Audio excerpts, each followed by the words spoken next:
West Coast Cookbook and Speakeasy with Chef Justice Putnam. Netrootsradio.com.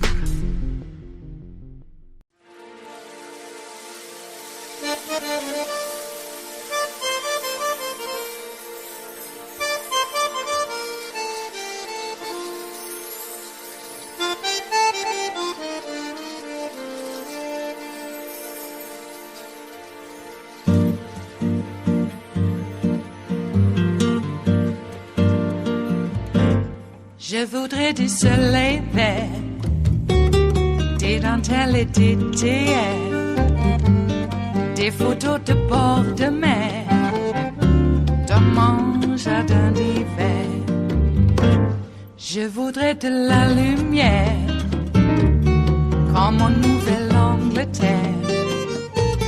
Je veux changer d'atmosphère, dans mon jardin d'hiver.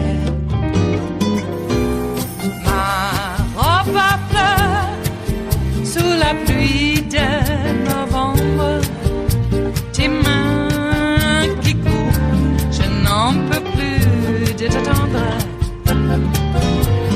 Les années passent, qu'il est loin, là je tombe. Nul ne peut nous entendre. Je voudrais du Fred Astaire. President Reagan today signed a 25-year extension of the 1965 Voting Rights Act. The president, who originally favored only a 10-year extension and came late to endorse this version, had nothing but praise for it today. The right to vote is the crown jewel of American liberties, and we will not see its luster diminished. The bill signing ceremony, moved indoors because of the threat of rain, was witnessed by some of the president's severest critics, black civil rights leaders, and Democratic Senator Edward Kennedy. In April of 1982, President Ronald Reagan signed the third extension of the 1965 Voting Rights Act. And he signed it reluctantly, because this 25-year extension included an amendment to Section 2 of the Voting Rights Act, the VRA, which prohibits discriminatory voting practices. And the Reagan administration really did not want to sign that. The amendment ensured that victims of discriminatory voting laws would not have to prove that the laws were intentionally designed to be discriminatory. They just had to prove that they were discriminated against, that was the effect of the law. Now, this issue had been litigated for years, even in the Supreme Court, which ruled in 1980 that, with exceptions, the VRA only forbade intentional discrimination. After that 1980 ruling, James Blacksher, an attorney for the black voters in question, called the decision the biggest step backwards in civil rights to come from the Nixon court. That is why the amendment Reagan signed in the summer of 1982 was so important. It kept the country from taking a giant step backwards. That is why civil rights advocates lobbied so hard in favor of it, and it is why, presumably, the Reagan administration lobbied equally hard against it, with the help of a young lawyer named John Roberts. For months before Reagan signed that bill, Roberts, then a special assistant to the Attorney General, drafted a series of memos detailing why no amendment should be added to Section 2 of the VRA. He argued Section 2 should be kept the way it was, prohibiting only intentional discrimination and not just discrimination.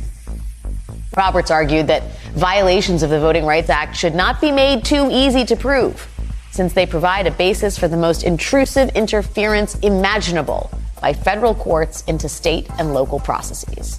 Roberts added that revising parts of the VRA would not only be constitutionally suspect, but also contrary to the most fundamental tenets of the legislative process on which the laws of this country are based. Well, John Roberts lost that argument in 1982. Congress passed it, and President Reagan signed the updated Voting Rights Act. But that was just the beginning of John Roberts' work against the VRA. As a Supreme Court Chief Justice, Roberts would get more opportunities to gut the law, starting with Section 5 of the VRA, which was designed to monitor states with a history of racial discrimination. The court's conservatives today followed through on a threat they made 4 years ago to strike at the heart of the Voting Rights Act unless Congress updated it. The ruling deals a crippling and potentially fatal blow to the law signed by President Johnson in 1965, a response to widespread efforts in the South to prevent blacks from voting. And very soon, the Supreme Court could have another chance to erode voting rights protections. On Monday, a federal appeals court panel ruled that Section 2 of the VRA does not allow private plaintiffs to bring lawsuits. Contrary to the way the law has worked up until now, this appeals court now says only the federal government can bring lawsuits alleging violations of the Voting Rights Act. The case is almost certain to reach the Supreme Court, and when it does, Justice Roberts and the other conservatives on the court could continue the campaign to hollow out one of the most important anti-discrimination laws in this country. The Atlantic's Adam Serwer is calling this the decision that could end voting rights. The Constitution is supposed to forbid such discrimination, but that sounds simpler than it is. In practice, if you have enough judges or justices willing to find unconstitutional the laws adopted to enforce that right, or willing to rule in such a way that nullifies the ability of those laws to function, you can simply render the 15th Amendment, the one granting black men the right to vote, you can render that useless. Joining me now is Adam Serwer, staff writer at The Atlantic. Adam, thanks for being here tonight. Your piece is so essential in this moment. You draw a sort of through line between the justices of the Supreme Court in the what you call the twilight of Reconstruction around 1871 and today. I wonder if you could elaborate on that for folks who haven't yet read the piece. Well, I mean, the 15th Amendment was adopted during Reconstruction. And what happened was that it simply ceased to be enforced. The Supreme Court of that time simply allowed it to be nullified by the southern states, which wanted to impose a Jim Crow regime on black people in the South. And it required a second Reconstruction to make the rights guaranteed by the 15th Amendment real rights. And what happened in the decades following is that people like John Roberts decided that racism was over, that racial discrimination in voting was not a serious problem anymore, and that the bigger problem was, as he put it as a young attorney in the Justice Department, this interference with the rights of the states to limit voting as they see fit, even if that abridged the rights of black people to vote. And that really is the problem here. And the question is, whether he still has that sort of dorm room libertarian naivete, even now, after Alabama openly defied a Supreme Court ruling in this past year, because they wanted to dilute the votes of black citizens of Alabama. The question is whether he and Justice Brett Kavanaugh, who told Alabama that to follow the Supreme Court's ruling and draw a second black district in Alabama where black voters were able to elect the representative of their choice. The question is whether they are committed to this idea of unraveling these laws that protect the right to vote, whether it's a question of ideology or naivete, whether they've been shown just how serious this problem continues to be, and therefore understand now why these protections were adopted in the first place, or whether they're so bent on helping the Republican Party disenfranchise their constituents that they'll allow this to go forward. Adam, to that end, I mean, you assign, I would say, not the best of motives in terms of the Supreme Court's ruling on that Alabama case, Allen v. Milligan. Can you talk a little bit about how you understand the court to have ruled and why you think they voted effectively in support of black voters in that case? Well, there's two cases that we're talking about here, right? There's the initial case in which they upheld the Section 2 challenge, that Alabama was required to draw a second black district because, a large portion of the state's population is black and they only have one majority black district. But the real issue, I'm not, in terms of motive, I mean, it's actually quite interesting that Kavanaugh and Roberts upheld the law in that case. But the second time around, Alabama basically assumed, the court is majority Republican appointees, so we're going to do what they want and they're going to let us do it. And what the court said was, well, no, we're going to uphold the law because to allow you to simply openly defy a ruling like that would undermine our power as Supreme Court justices. If you say that the Supreme Court what the Supreme Court rulings are the law of the land, and you allow people to defy those rulings, it's not just going to be Alabama defying it. It's going to be other actors who don't like the outcome of certain cases. So in that case, the decision, I believe, was unanimous in terms of telling Alabama the second time to go back and draw that district. But that was a direct challenge to the power of the Supreme Court. Yeah. And this case is a statutory case. It's not a direct threat to their power. And so they can rule safely without undermining their own authority. It is Friday, the 24th of November of 2023, and you are in West Coast Cookbook and Speakeasy. I am your chef de cuisine, Justice Putnam. Gunner, the English Bulldog, is our snoozing sous chef. Precious, the little Yorkie, is our door girl, and she will be seating you directly for our especially special daily special, Blue Moon Spirits Fridays, the day after Thanksgiving. That's right. And just proves that we are all Nighthawks in the diner of life. Yes. Okay, so it's quite chilly out. I seem to have arisen this morning with a little bit of a stuffy nose. I would like to think it's allergies, but who knows? It could just be from lack of sleep. Well, we got some rest yesterday. Actually, it was quite nice. We did have to take the day off, not only for preparation for the meal and all that, but there was quite a bit just to do around here in terms of regular chores, especially outside as we batten down the hatches for winter. We got but we do have icy fog currently, and we'll get into that when we do the weather segment a little bit later. So I hope you had a lovely Thanksgiving. Before I put myself in the bubble this morning, I did notice that the first tranche of hostages were about to be released. Apparently, about a dozen or more Thai nationals. And so good. That's a start. Of course, now we have complaints about, well, why didn't Joe negotiate the release of all the hostages? And I'm like, hasn't anybody ever seen Law and Order where there's a hostage crisis or any movie about hostages? Jeez. I don't know. It's like people, their common sense and reality just goes right out the window when they're siloed, apparently. Yeah, we gotta hate Joe for any reason at all. Well, a bunch of pro-Palestinian white kids who are, I don't know, are they useful idiots? Could be.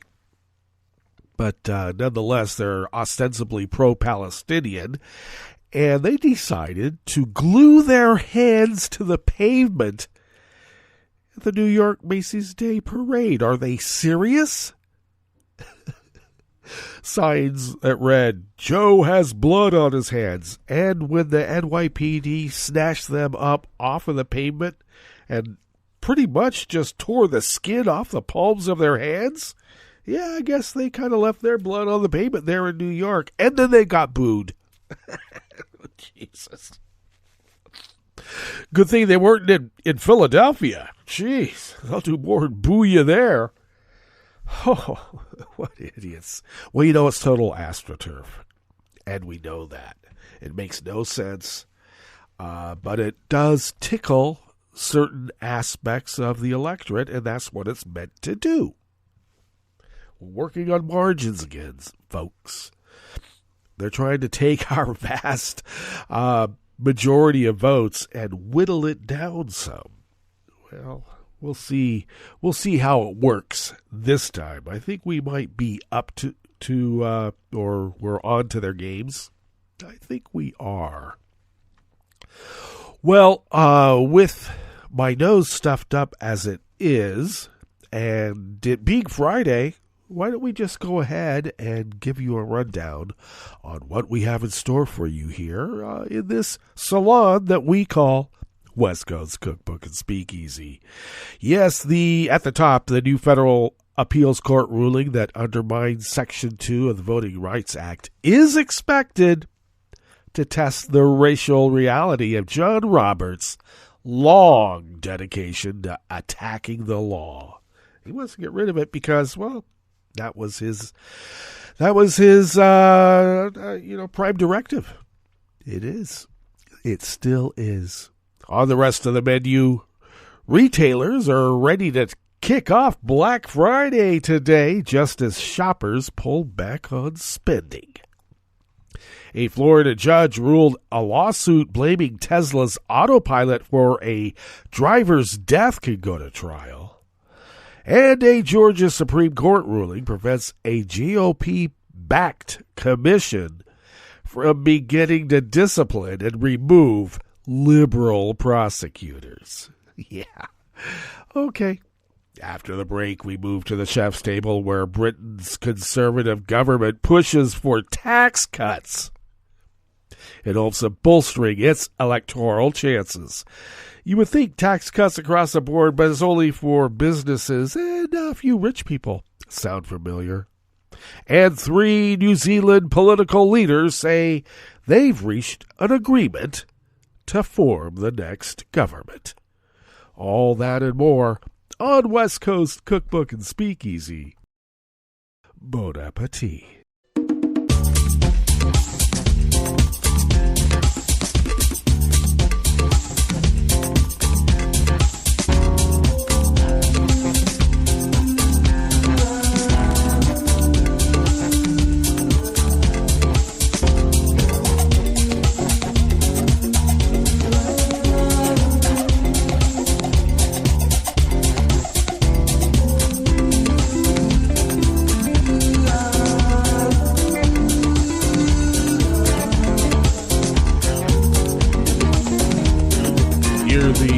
Of our homepage at netrootsradio.com. To the right of the page is the chat room link, and the chat room is monitored by Kelly Lincoln. Thank you, Kelly.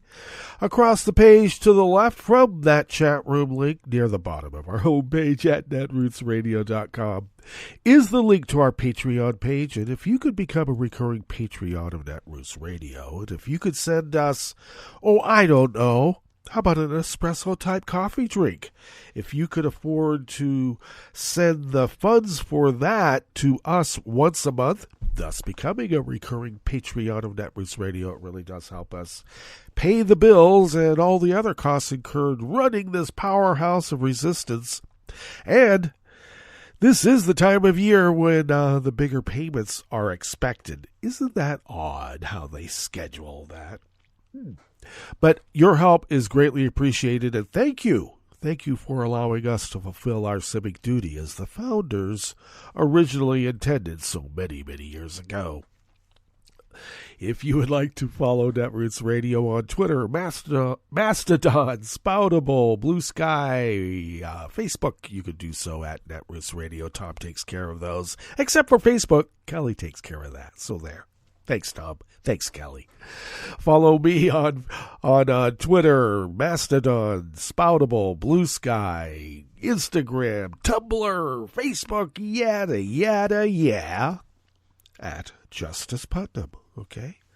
I post the show notes and links diary on Daily Codes 10 minutes before showtime, and therefore, if you were following my social media feeds, you would have quick access to those show notes and links diaries because the links are there in my social media feed, and then when you go to the Daily Codes diaries that I post, you'll be able to read the actual articles from the links provided. So there. All right, do it. Follow the show on Twitter at Cookbook West and pick up podcasts by way of Spreaker, TuneIn, iHeart, YouTube, iTunes, wherever podcasts can be found. Okay? Where they can be found. You just can't find them at Stitcher. But everywhere else, you can find them. All righty. Let's see. It looks like Denuncio Innocencio. Okay, I'm sorry, Anne. But she is over at the Associated Press, and she brings us this first offering here in the Bistro Cafe of West Coast Cookbook and Speakeasy. I apologize for the stuffy nose. And I'll be apologizing for it quite often. Okay, I found my little hanky. Retailers are kicking off the unofficial start of the holiday shopping season today with a bevy of discounts and other enticements. But executives are growing concerned with a spending slowdown that could temper sales on the day after Thanksgiving as well as throughout the holidays. Well, you know, when you price gouge to prop up the inflation charge against Joe, you know what the magic of the market does? You're seeing it right now, pal. Okay. And when I say pal, I mean, you know, the business people out there price gouging to make Joe look bad. Shoppers, powered by a solid job market and steady wage growth, you know, now Republicans and MAGA are saying that's bad. Well, it demonstrated a resilience that confounded economists and ran counter to sour sentiments expressed in opinion polls. Such spending, while cautious, came despite higher prices in the grocery aisle and higher borrowing costs. But consumers are now coming under more pressure from dwindling savings, increased credit card debt, and still stubborn inflation, which we all know as the egg producers who just got charged and convicted for price fixing.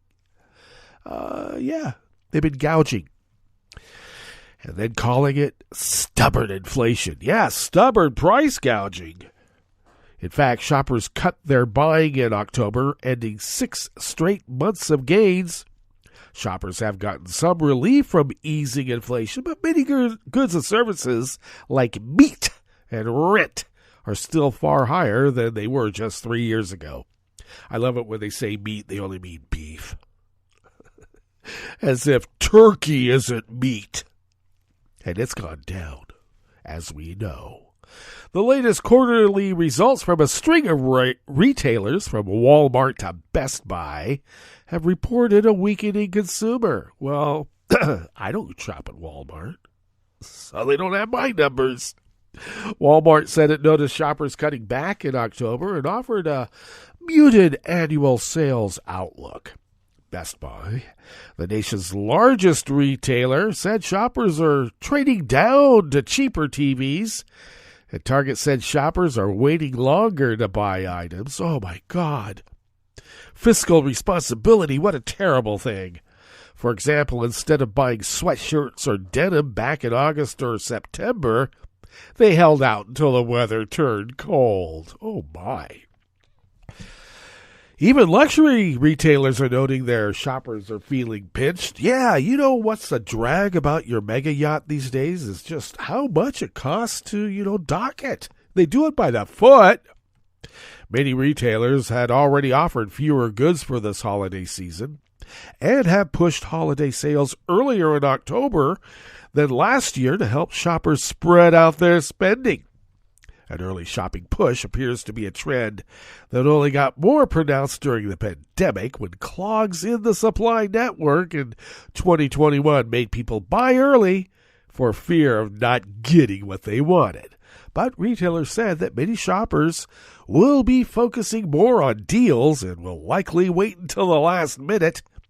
Best Buy said it's pushing more items at opening price points, while Kohl's has simplified its deals, promoting items under a certain price point like $25 at its stores.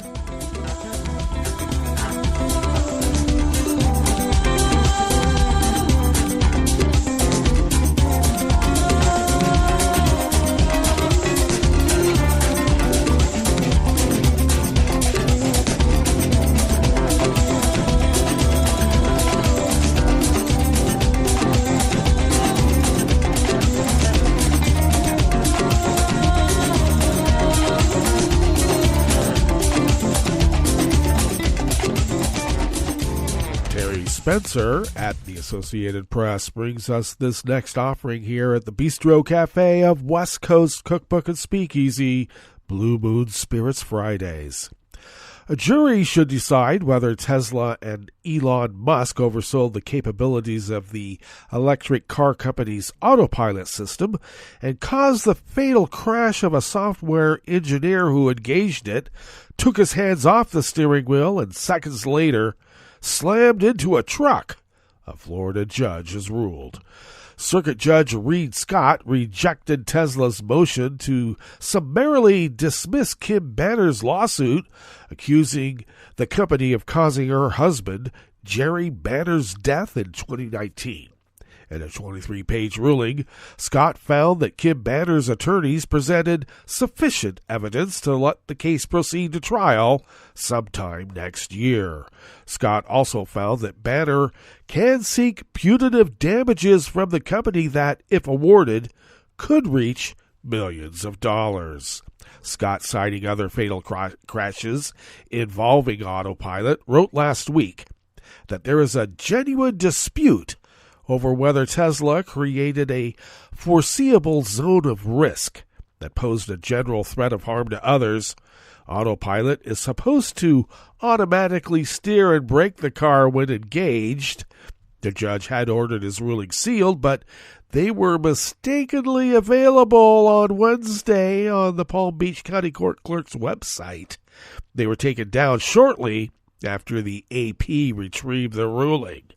Tesla attorney Whitney Cruz declined to comment on Wednesday, and the company did not respond to an email. Musk eliminated Tesla's media and public relations department 4 years ago.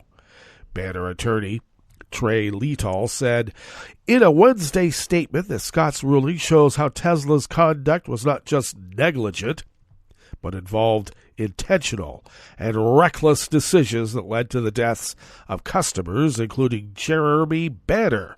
He believes Scott will soon release his full decision. Scott, in rejecting Tesla's motion, focused on the company's marketing and Musk's comments about autopilot and noted other deaths that have occurred during its use. The company says in court documents that it warns drivers that its cars are not fully self-driving, that they still must pay attention to the road, and that they are ultimately responsible for steering and braking. But Scott agreed that Banner's attorneys had provided enough evidence for the case to proceed. Banner's attorneys have argued that by naming the system autopilot, Musk and Tesla implied that the cars are self-driving and don't require the driver's full attention. They also cite numerous comments Musk made years before 50-year-old Jeremy Banner's crash,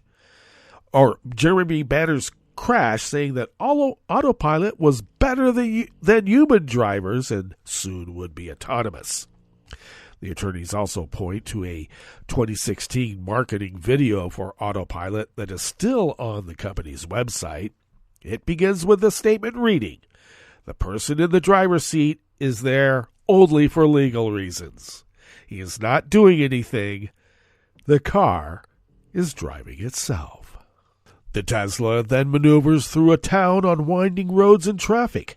It halts at traffic lights and stop signs, avoids other cars, pedestrians and bicyclists, and speeds up and slows down as appropriate. It then parallel parks itself. The camera is positioned to show that the man in the driver's seat never touches the steering wheel or pedals.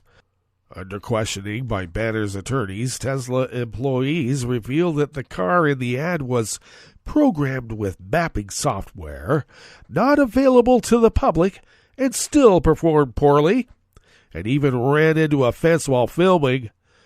The video required several takes and was heavily edited.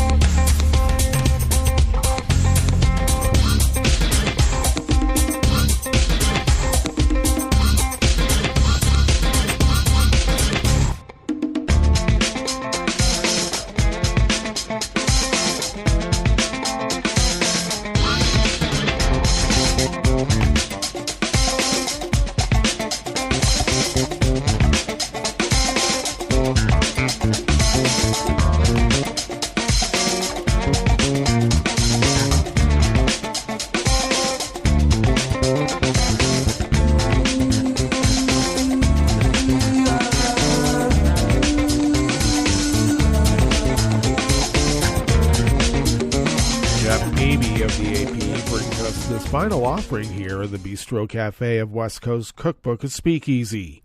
Georgia's Supreme Court on Wednesday refused to approve rules for a new commission to discipline and remove state prosecutors, meaning the commission cannot begin operating. Some Republicans in Georgia want the new commission to discipline and remove Fulton County District Attorney Fani Willis for winning indictments of former President Donald Trump and 18 others. In an unsigned order, justices said they have grave doubts about their ability to regulate the duties of district attorneys beyond the practice of law. They said that because lawmakers had not expressly ordered justices to act, they were refusing to rule one way or the other. If district attorneys exercise judicial power, our regulation of the exercise of that power may well be within our inherent power as head of the judicial branch, justices wrote. But if district attorneys exercise only executive power, our regulation of the exercise of that power would likely be beyond the scope of our judicial power.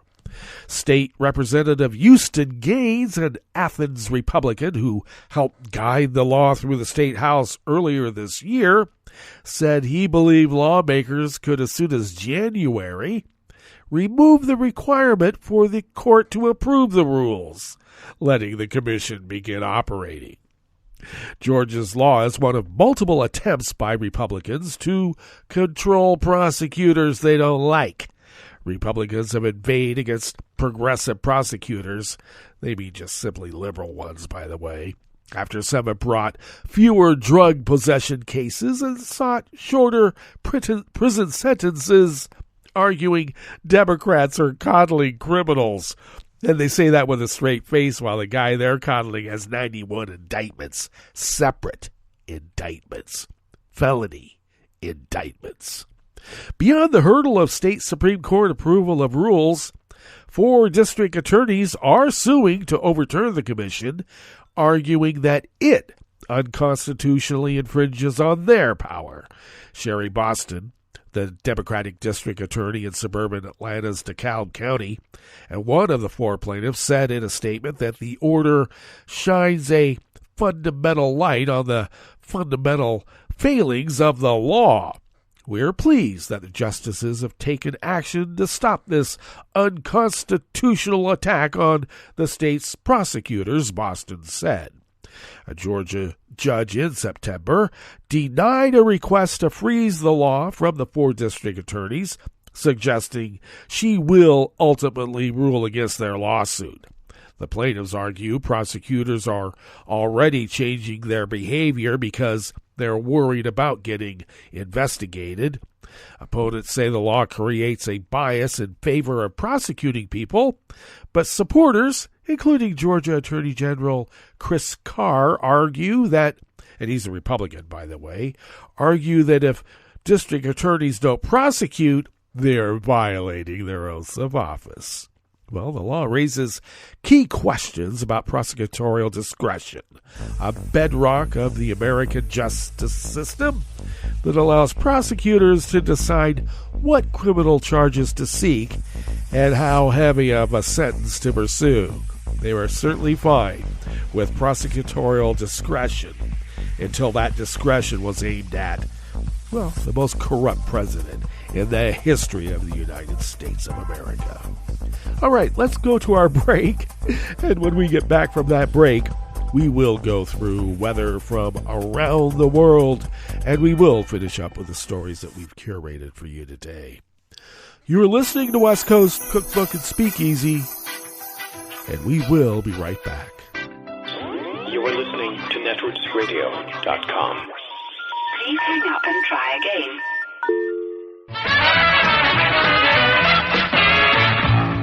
From a point at sea to the circles of your mind, a new force is at work for planetary transformation. New radio for a new Earth.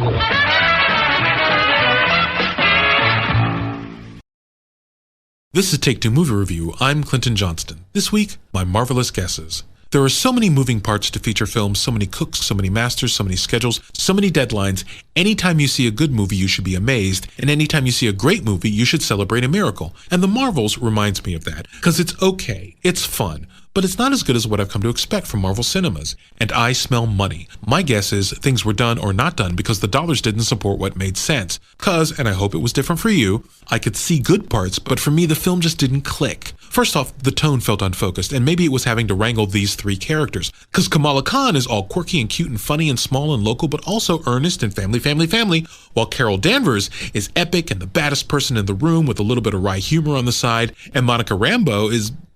she hasn't had enough spotlight time to define her tone yet. That's a hard mix to make gel. And speaking of hard mixes, this edit felt squished. The movie was so fast, like there wasn't enough time to get everything done. And seriously, like there was a Captain Marvel 2 that should have been made but wasn't. Because the Marvels suffered even more than Captain Marvel from a lot of telling and not showing. The movie was like, oh, by the way, Carol did this really bad thing that she's haunted about, and that's why she hasn't come back to Earth in a long time. Oh, and by the way, Carol hasn't come back to Earth in a long time, and that's why Monica's upset with her. Oh, and by the way, Monica's upset with Carol. Did we mention that? So I think the emotional moments didn't land for me because I hadn't had enough experiential basis to invest in them. Also, I'm still not over the fact that they didn't just make Carol and Maria Rambeau lovers in Captain Marvel. It would have worked much better, and in the Marvels, Monica would get, I lost my mom and my other mom wasn't there for me, which plays better and stronger than, I could have really used our family friend. Oh well. I'm sympathetic. I only have 2 minutes. This has been Take 2 Movie Review. I'm Clinton Johnston. Catch up with us at take2moviereview.com and feed us back on our channel on YouTube.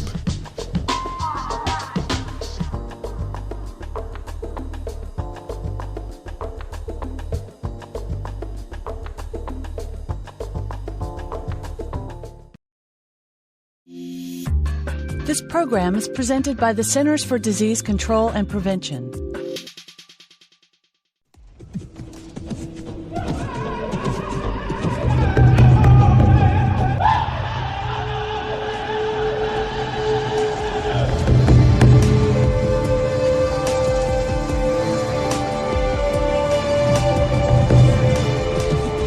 At the turn of the last century, native people lived off the land, hunting, fishing, gathering, and farming. As times changed, our way of life changed.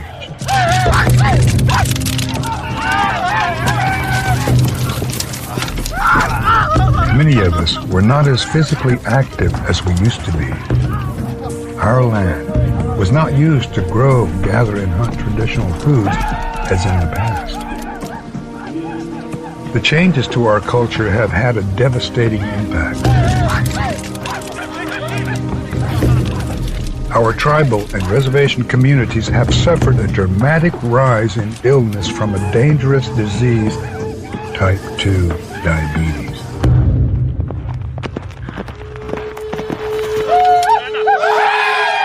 Today, Native American communities are on the move. Traditional foods and physical activity are a way to talk about health, our health, based on our traditions. Let her up now. Sticks up, sticks up. Yeah.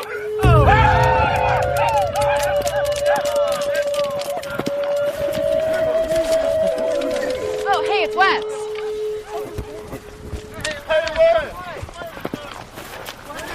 Let's see.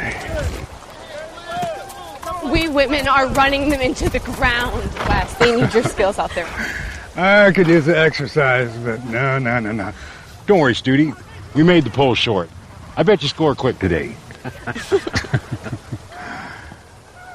Okay. All right, you're on. Looks like a pretty young bunch, Wes. Yeah, well, that'll be their downfall.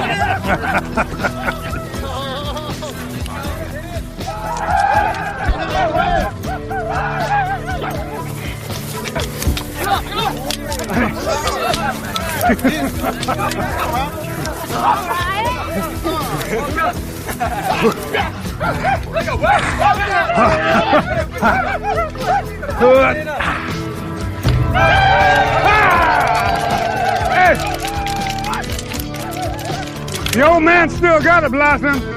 You're in trouble now.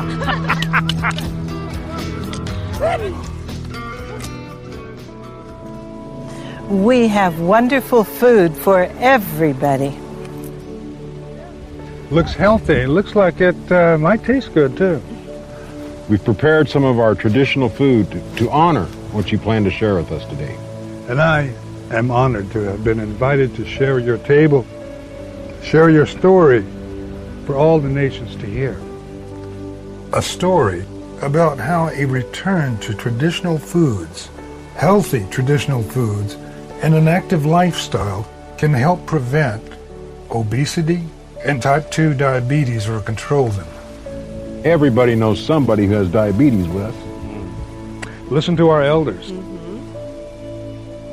They can tell a story of a time, not 60 years ago, when there was no word for diabetes in our language. The illness was so rare. We all know that our way of life was changed throughout history in ways that created the traumas and illnesses that we suffer from today. Since the 1950s, Native families have relied more and more on processed foods, high in sugar and fat and low in fiber. We teach the children to call them sometimes foods. You can only have them sometimes. Yes, but this all looks healthy. It's our own homegrown vegetables and fruits, and as you know, it tastes good too. Oh, yeah. I hope you all enjoy. Mr. Studi, I'm Jimmy, and in school, my teacher says that we should eat healthy foods, drink water, and be active. Well, you heard what we all need to hear. Yeah. Make wise choices. Follow your traditions. And I know from listening to your words that we have the power to prevent type 2 diabetes and obesity in our communities. Ah, wonderful. We have salmon, corn, squash, beans. The Three Sisters. Yeah. We have tepary beans from the Southwest Sisters as well. And really, there's food here from all 4 directions. And lots of different kinds of food from many different tribes from all over the country, huh? Well, don't forget the kanache. You bet. And from our brothers and sisters in the plains. We have the traditional buffalo, some deer. Nice. I like them both. They're good for you, too. You know, Wes, with a good, healthy diet, you may be able to help prevent diabetes. Well, we all know that this disease is a growing problem, not only across our country, but around the world. In Native nations, our young people are at a greater risk for type 2 diabetes than young people in general. That's a problem. Yes, many things came together to create this problem. Thousands of years ago, Native peoples prevented this disease by harvesting and eating traditional foods. So we know how to prevent obesity and type 2 diabetes. We need our elders, the voices of our elders, along with our young people, to speak out. I often tell people to exercise and eat healthy. Well, we should eat healthy then, before my story and our food gets colder. I'd like to have our honored guest give our blessing. Wes? I want to honor your table, our friends, and our tradition. Provider who has given all, from the appearing way to the east, the cold way to the north, and the disappearing way to the west, and the warm way to the south. You have spoken to us, and we have spoken to you. Better get some of this venison. I haven't gotten this. Does everybody have what they're looking for? Anybody Really? The salmon? Oh yeah, I might need some of that. Have you tried a little bit of green? Health is our life in balance. Native people are on the move to bring back traditional healthy foods and physical activity to help prevent type 2 diabetes. For our health and the health of our future generations, follow our rich traditions. Eat healthy, be active, make wise choices. I know we have the power. Our people and cultures hold the answers. We will return to our life in balance.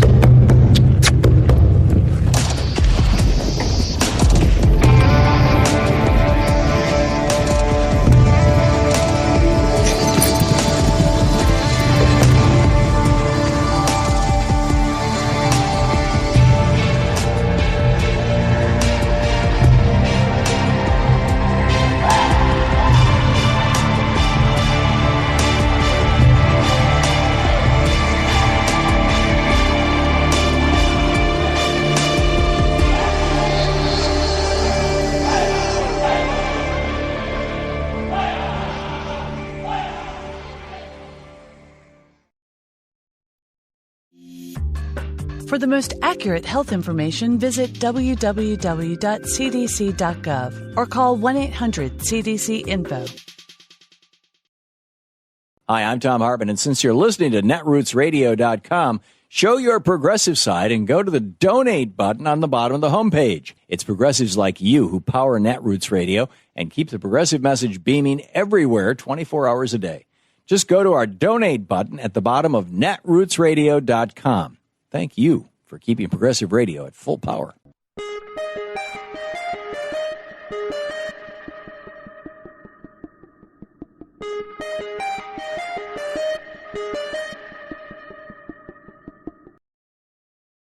You're listening to the American Democracy Minute, keeping your government by and for the people.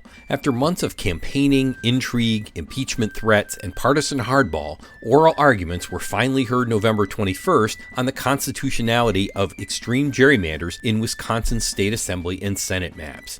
As we've reported, the election of Justice Janet Prusewitz in April changed the partisan makeup of the Wisconsin Supreme Court. During the race, Prusewitz had stated the state's voting districts were rigged, which had state GOP leaders demanding she recuse herself or be impeached. She did not recuse. The larger part of the arguments concern the state constitution's definition of contiguity and whether the voting districts are as compact and connected as mandated in the Constitution. Most of the state's districts are not compact, and as many as 75 are not contiguous, forming municipal islands.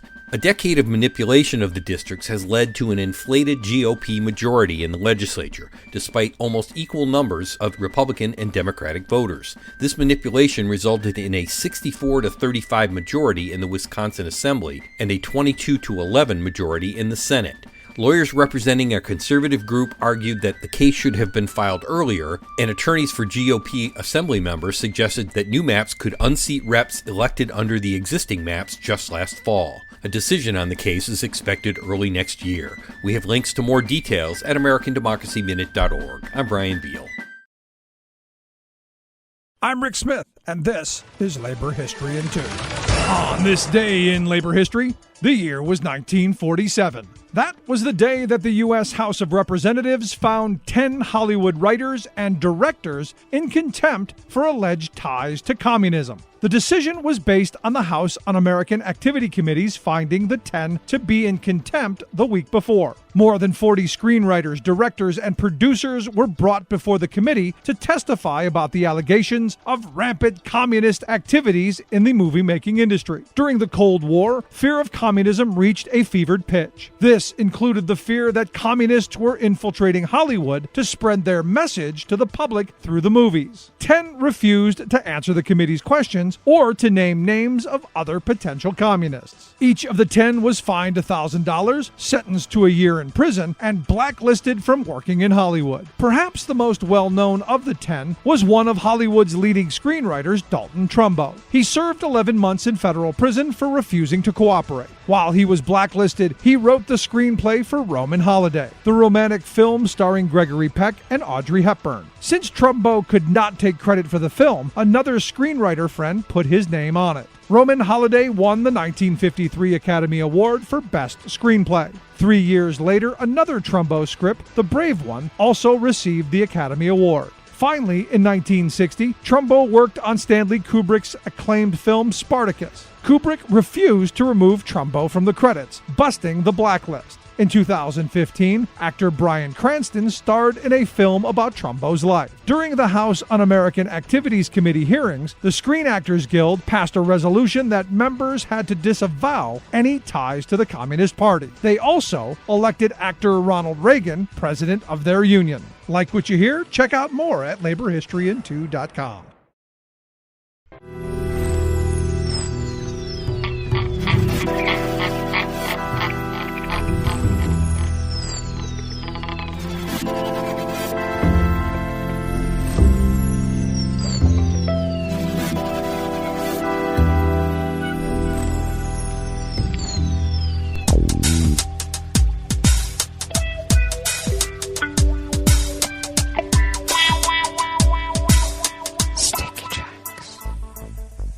Thank you for accompanying us here to the Chef's Table at West Coast Cookbook and Speakeasy.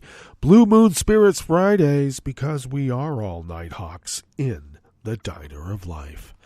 We always begin, whether from around the world, along the banks of the Rogue River, in the Rogue River Valley of southern Oregon on the west coast of the continental United States of America, where it is currently 28 degrees Fahrenheit.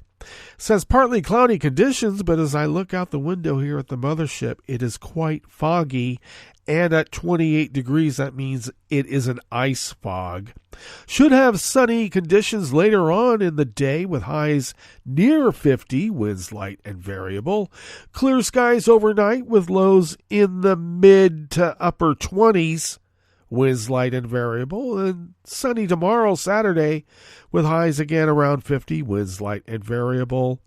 And we should have the same temperature range throughout the weekend. Highs around 50, lows in the mid-20s. How nice. It feels like winter. Yes. Well, pollen is rated as none right outside the window here in Rogue River proper. The air quality index for the region is in the good range at 25 parts per million. And the daytime UV index is low at level 1. Barometric pressure is holding steady at 30.28 inches. Visibility is down to 4 miles. And relative humidity is at 87%. Weather from around the world is brought to you by a crowd of crowdsourced weather stations that a crowd crowdsources from around the world, and that is the Weather Underground. London is 45 degrees and clear. Paris is 46 degrees and mostly cloudy. Rome is 60 and partly cloudy with its continuing disruption due to wind. Looks like Bagram is 45 degrees and cloudy. Kyiv is 36 and partly cloudy. Hong Kong is 70 degrees and fair. Tokyo is 52 and clear. Melbourne, Victoria, Australia is 65 degrees and mostly cloudy. San Francisco, California is 55 and sunny with a beach hazard advisory, meaning do not turn your back on the ocean. Sneaker waves could get you. Chicago, Illinois is 32 and partly cloudy with a small craft advisory. And New York is 50 degrees Fahrenheit, partly cloudy with its own small craft advisory. And that is weather from around the world, brought to you by a crowd of crowdsourced weather stations that a crowd crowdsources from around the world.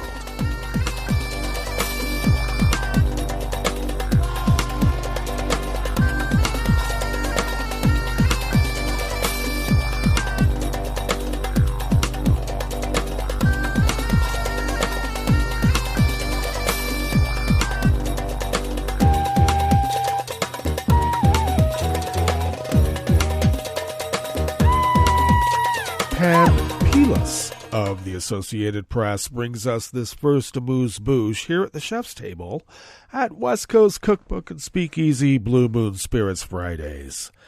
Britain's Conservative government sought to regain the political initiative on Wednesday with a series of tax cuts for businesses and individuals that it hopes will bolster its chances in a national election next year that opinion poll suggests it will lose. Oh, they're doing polls a year out too. Treasury Chief Jeremy Hunt said the British economy had turned a corner with inflation and government borrowing down, allowing him to offer what he termed the biggest set of tax cuts since the 80s. After a global pandemic and energy crisis, we have taken difficult decisions to put our economy back on track, he told the House of Commons. Prime Minister Rishi Sunak and Hunt are desperately searching for an economic feel-good factor to boost Conservative election fortunes. It comes as opinion polls for months have put the governing Conservative Party, which has been in power since 2010, well behind the main opposition Labour Party. The most high-profile measure in Hunt's autumn budget statement was a bigger-than-expected cut to national insurance, a tax that employees pay by 2 percentage points to 10%, which 27 million individuals are expected to see in their wages as soon as January. Oh, so it will trickle down. Other potential sweeteners for voters were hefty increases in the minimum wage, pensions, and benefits. Though Britain avoided the recession that many had anticipated this year, expectations for the country's growth have been downgraded by the Independent Office for Budget Responsibility.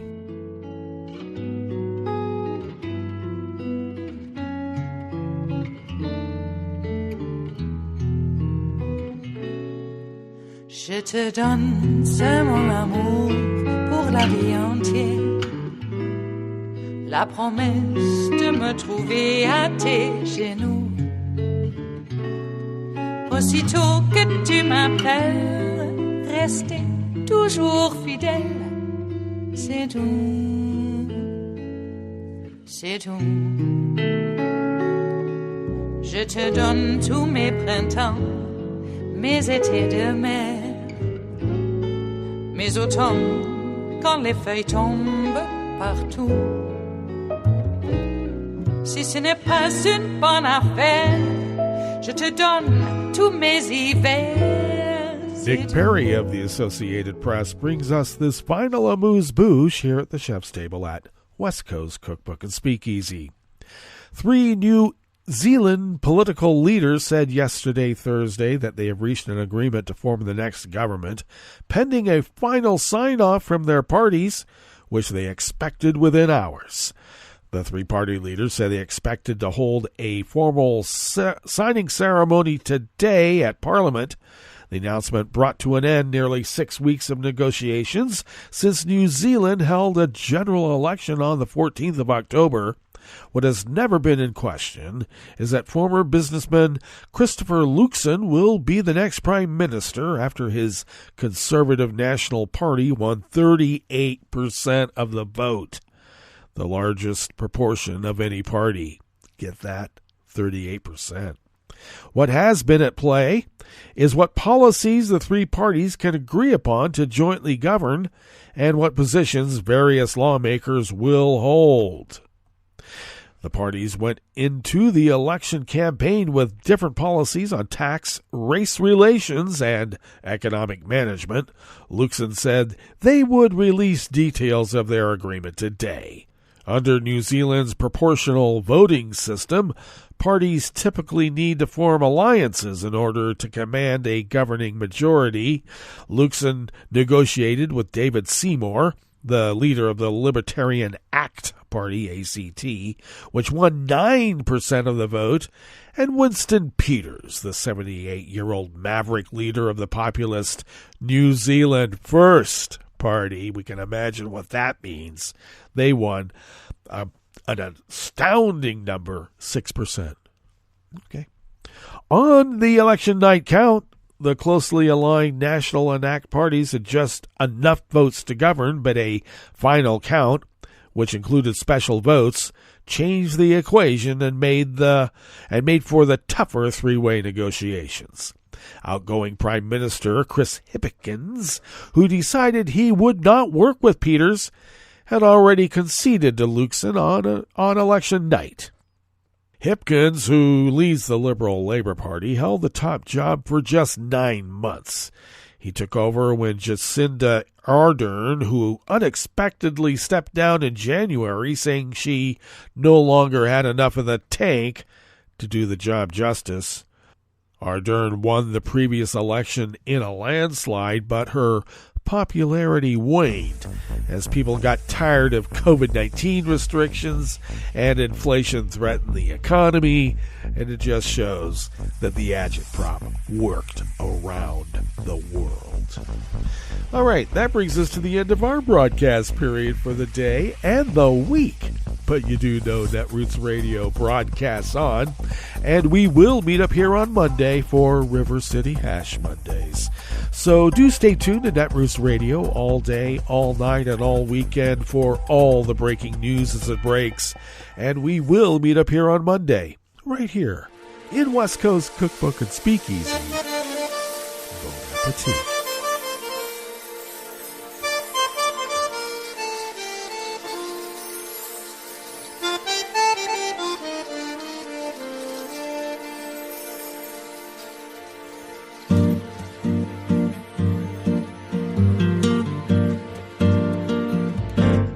Je voudrais du soleil vert, des dentelles et des théières, des photos de bord de mer, dans mon jardin d'hiver. Je voudrais de la lumière, comme en Nouvelle-Angleterre. Je veux changer d'atmosphère, dans mon jardin d'hiver. À fleurs sous la pluie de novembre, tes mains qui courent, je n'en peux plus de t'attendre. Les années passent, qu'il est loin, là je tombe. Nul ne peut nous entendre. Je voudrais du Fred Astaire, revoir un latte Goël. Je voudrais toujours te plaire dans mon jardin d'hiver. Je veux déjeuner par terre, comme au long de golfe clair. T'embrasser les yeux ouverts dans mon jardin d'hiver.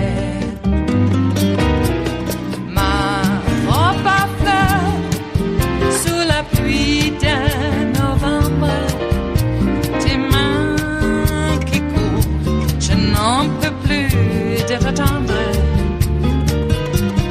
Les années passent, il est loin, là je tombe. Nul ne peut nous entendre. Ba-da-da-dum-di-da-dum. Ba-da-da-dum-di-da-dum. Ba-da-da-dum-di-da-dum. Dans mon jardin d'hiver. Ba-da-da-dum-di-da-dum. Ba-da-da-dum-di-da-dum. Ba-da-da-dum-di-da-dum. Dans mon jardin d'hiver. Dans mon jardin d'hiver. Dans mon jardin d'hiver.